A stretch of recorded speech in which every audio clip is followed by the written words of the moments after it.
మాగాయ పచ్చడి కలుపుతున్నామండి.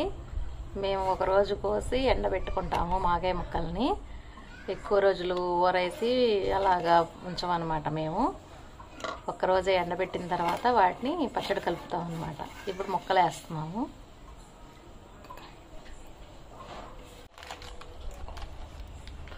ఒక్క మాగాయనండి, ఒక కాయ మాగాయ పచ్చడి. ఇది మా మనవరాల చేత కలిపిస్తున్నాము.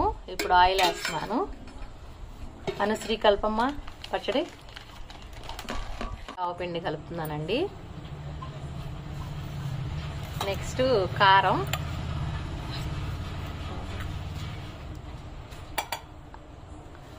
ముప్పావు గ్లాస్ కారం కలుపుతున్నామండి. పావు గ్లాసు సాల్ట్, ఒక స్పూన్ పసుపు,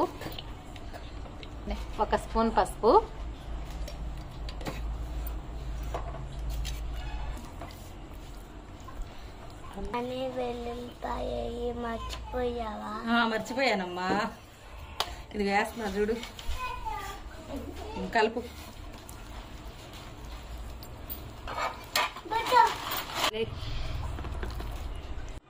మాగాయ పచ్చడి రెడీ. మా మనరాలు చిట్టి చిట్టి చేతులతో మాగాయ పచ్చడి రెడీ చేసి కలిపింది. రెడీ అయిపోయింది పచ్చడి. రెడీ అయిపోయింది. గిన్నె సీసాలో పెట్టుకుంటాను.